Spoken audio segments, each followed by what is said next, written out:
ख्वाजा सलमान रफ़ीक साहब हमारे साथ मौजूद है। ख्वाजा साहब क्या कहेंगे, इस वक्त डेडलॉक है, बहरान है, क्योंकि डिप्टी स्पीकर गुजारिश है कि पंजाब असेंबली की अक्सरियत जो है वो अपोजिशन की सूरत में इकट्ठी है।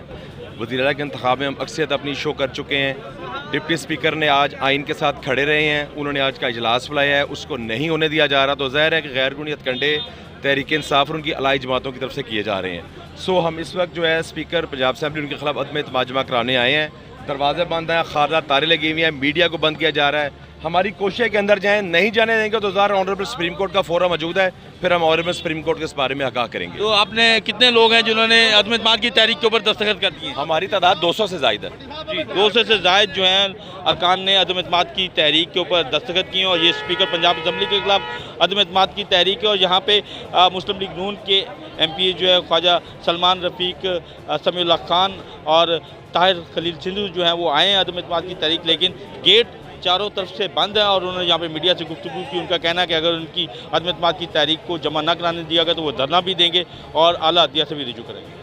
YouTube पर गूगली न्यूज देखने के लिए youtube.com की सर्च बार में गूगली न्यूज TV टाइप करें। गूगली न्यूज के पेज पर सुर्ख रंग के सब्सक्रिप्शन वाले बटन पर क्लिक करना ना भूलिए। YouTube पेज पर अपलोड होने वाली वीडियो से बाखबर रहने के लिए बेल आइकन पर क्लिक कीजिए। आपको हर नई वीडियो के बारे में नोटिफिकेशन मौसूल हो जाएगा।